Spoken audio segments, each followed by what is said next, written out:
Investment in securities are subject to market risk. Please carry out your due diligence and read all the related documents carefully before investing. Channel को subscribe करना ना भूलें और हमारे ताज़ा video सबसे पहले देखने के लिए बेल आइकन को दबाएं।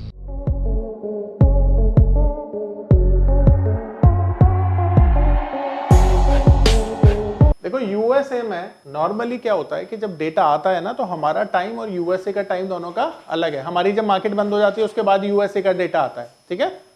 नॉर्मली 6 और 7 बजे के बीच में इंपॉर्टेंट डेटा रिलीज होते हैं।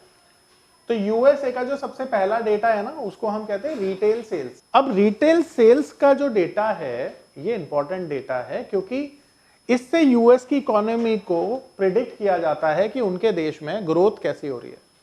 किस बेसिस पर पता है? मार्केट में अगर कंज्यूमर खरीदेगा नहीं तो जो फैक्ट्री ऑर्डर्स हैं बना के किसके लिए बनाएंगे? अगर तुम खरीदोगे नहीं, मान लो मैं एक शर्ट की फैक्ट्री बना लूं और तुम शर्ट पहन ही नहीं रहे हो या किसी कारण से खरीद नहीं रहे हो, तो मेरी फैक्ट्री चलेगी? नहीं चलेगी। तो अगर रिटेल सेल्स होगी तो इसका मतलब इकोनॉमी में सब कुछ ठीक चल रहा है ना। तो रिटेल सेल्स का जब फिगर आता है, नंबर आता है ना, तो ये मार्केट में एक कॉन्फिडेंस बढ़ता है कि इकोनॉमी अच्छी चल रही है या बुरी चल रही है।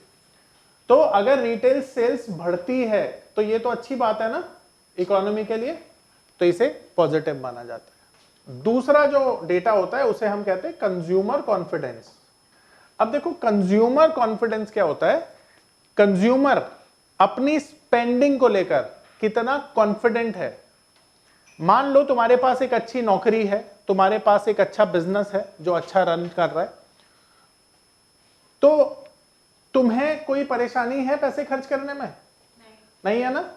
पर सोचो अगर तुम्हारे पास नौकरी नहीं है या तुम्हारा बिजनेस कम अर्निंग दे रहा है तुम्हें, तो तुम खर्चा सोच समझ के करते हो ना।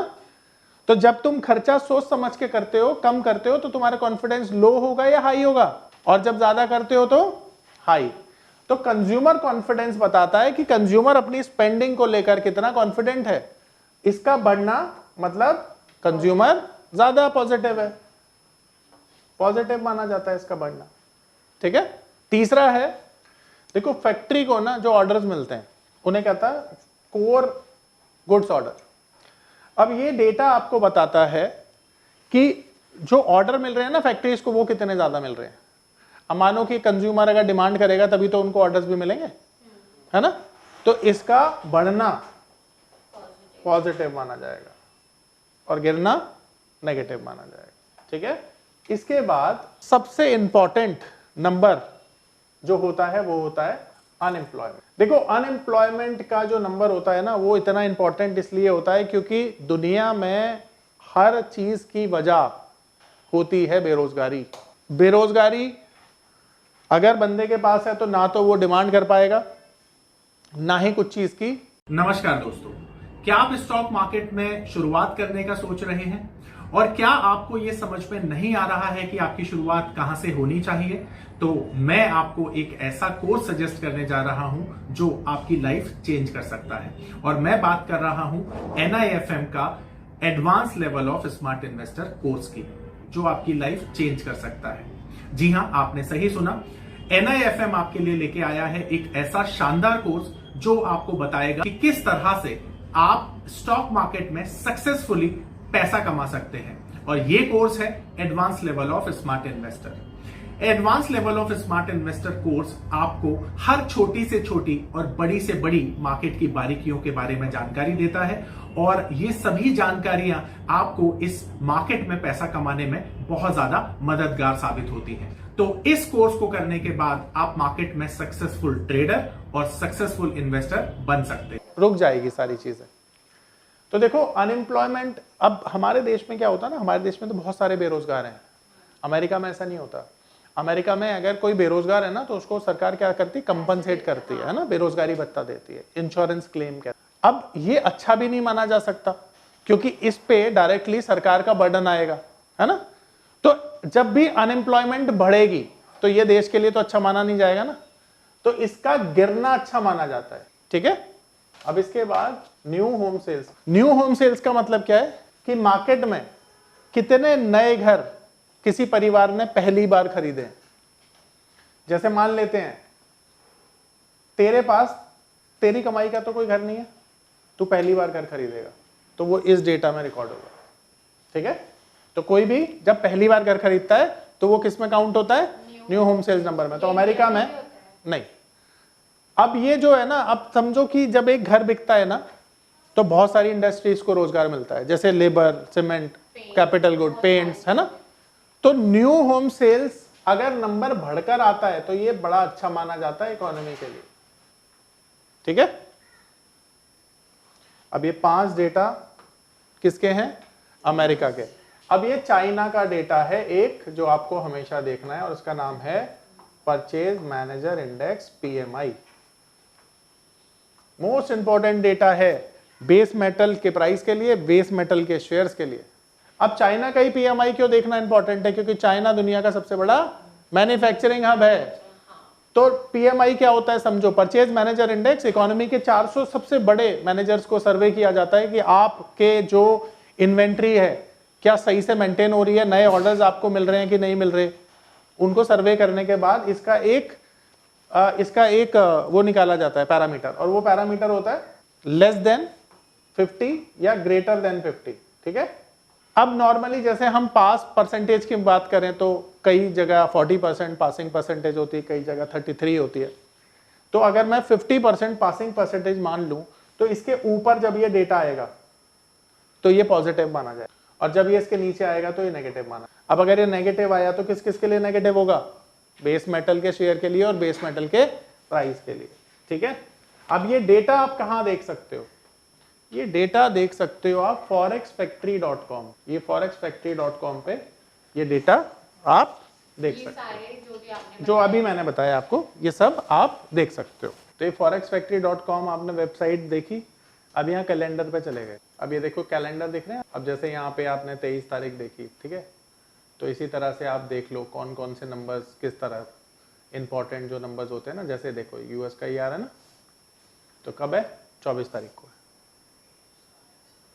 ठीक है, यानी आज है ना, तो इसका मतलब इंपॉर्टेंट है ये पावर ऑफ नंबर थ्योरी इतनी बेहतरीन थ्योरी है कि इसे करने के बाद आप एक अलग अनुभव करेंगे और आपको लगेगा कि शायद इसी चीज की आपको तलाश थी। बहुत सालों की ट्रेडिंग के बाद, इन्वेस्टिंग के बाद आपको शायद ऐसे प्रोडक्ट की जरूरत थी जो मार्केट में आपको वो कॉन्फिडेंस दे पाए, जिस कॉन्फिडेंस के साथ आप रोज पैसा कमा पाए और जितना आप चाहें उतना पैसा कमा पाए। तो हमारी ये जो पावर ऑफ नंबर थ्योरी है, ये आपको आपकी सभी इच्छाओं को पूरा करने के लिए है। और आप देखेंगे कि इस थ्योरी को करने के बाद जो आपका कॉन्फिडेंस है, आपकी जो एक्यूरेसी है, आपकी जो क्षमताएं हैं मार्केट से पैसा कमाने की, वो बहुत ज्यादा बढ़ जाएंगी। और आप देखेंगे कि जो आपने आज से पहले अनुभव नहीं किया था अपनी ट्रेडिंग के दौरान या इन्वेस्टमेंट के दौरान, आप इतना बेहतर अनुभव करेंगे इस कोर्स को करने के बाद। हाँ, ये इंडियन टाइम है। ठीक है, तो इसमें आप देख लेना सारे के सारी चीजें। सबसे इंपॉर्टेंट डेटा क्या होता है? जिसे हम कहते हैं जीडीपी। ठीक है, जीडीपी जो कि सबसे इंपॉर्टेंट डेटा है। अब ये जो इंपॉर्टेंट डेटा होता है ना, इसका मार्केट पे बहुत बड़ा इंपैक्ट आता है। अब पहले तो ये समझते हैं जीडीपी क्या होता है। अब आप जैसा कि सब लोग जानते हैं, ग्रॉस डोमेस्टिक प्रोडक्ट, यानी देश का एक साल में देश ने कितना वस्तुओं का और सेवाओं का उत्पादन किया और उसकी फाइनल वैल्यू क्या थी, उसे हम जीडीपी कहते हैं। यानी हमारे देश भारत में जितनी भी वस्तुएं और सेवाओं का निर्माण होगा, उसका जो फाइनल वैल्यू होगी उसको हम जीडीपी बोलेंगे। अब एग्जाम्पल के तौर पर हम ये मान लेते हैं कि हमारा जीडीपी 100 रुपए था पिछले साल, इस साल हमारा जीडीपी हो गया 110 रुपए। तो हमारे जीडीपी में कितना राइज आ गया? 10% का या 10 रुपीस का। अब यहां पर हमारी जीडीपी प्रोग्रेसिव है या रिग्रेसिव है, आपको कैसे पता चलेगा? प्रोग्रेसिव है क्योंकि यहां पे जीडीपी 10% से बढ़ रही है ना।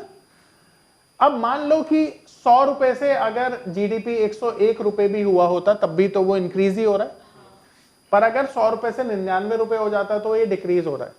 अब पहले तो ये समझ लो कि जब देश का विकास होता है ना, तो विकास होना इंपॉर्टेंट होता है, कितना हो रहा है वो तो बात की बात है, समझ रहे हो।